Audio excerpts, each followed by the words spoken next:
Training is big business.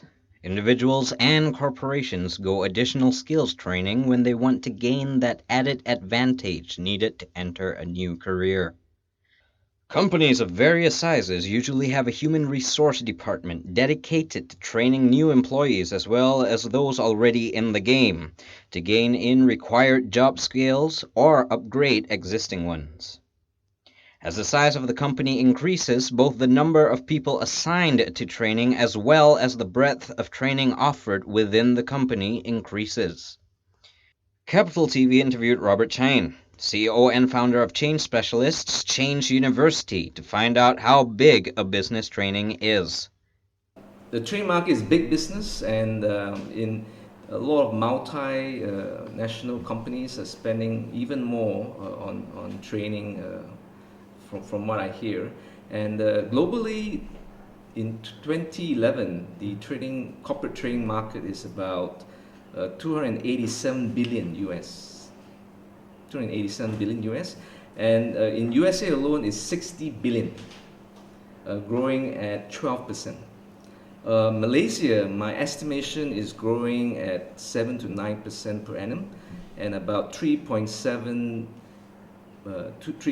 billion to 4 billion US per year.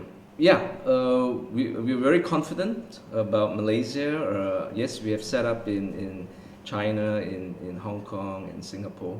But Malaysia is a very important market for us because I feel it's a very growth market, and that we even opened a branch here. So we're very optimistic. The HRDF fund, as you know, is putting a lot of emphasis on training development in Malaysia.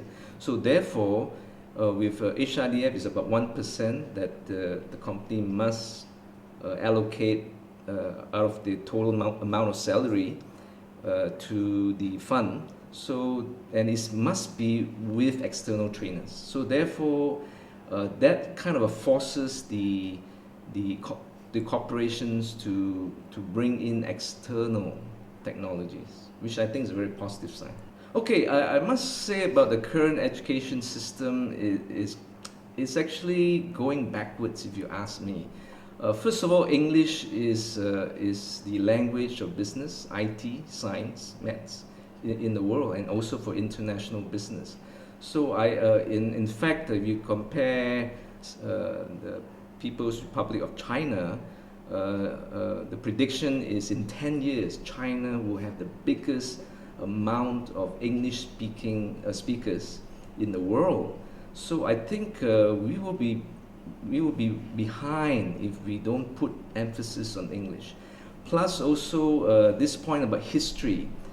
To me, history is not as important subject, but they're trying to make it important. So your question again about whether there's future for Malaysian trainers abroad, I say yes, because Malaysia is very interesting. Malaysia have a blend of the East and the West. So I think they're in a very good position to have a blended form of training. That means the best of East, best of the West, and able to be adapted to either the Asian scenario or even the Western scenario. In fact, the West are very interested in Eastern or Asian management philosophy.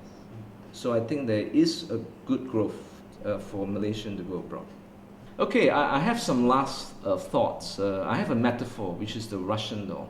You know, the Russian doll, when you open the Russian doll, you have a smaller and smaller piece. You can see that there's the biggest piece. It goes smaller. You open another one, there's a smaller and smaller piece. And the tiniest piece is here. I often say, as a CEO, I'm actually this piece. So what I'm interested is to hire people better, more effective, and more professional than even myself. But a lot of insecure managers would like to hire people smaller than them, less competent, and less skilled than them. To me, it is a mistake. It is a sign of insecurity. So if you do that, then what you're going to have is a company of dwarfs, which is not what you want. I would like to hire a company of giants. I want to hire someone that is bigger, and that person hires someone even bigger, better, more effective, and then you have a company of giants. And to me, this is the message I want to send to Malaysians: hire people bigger and better than you, and then we will be a much bigger Malaysia, and maybe we may be conquering the world. That's my message. Thank you.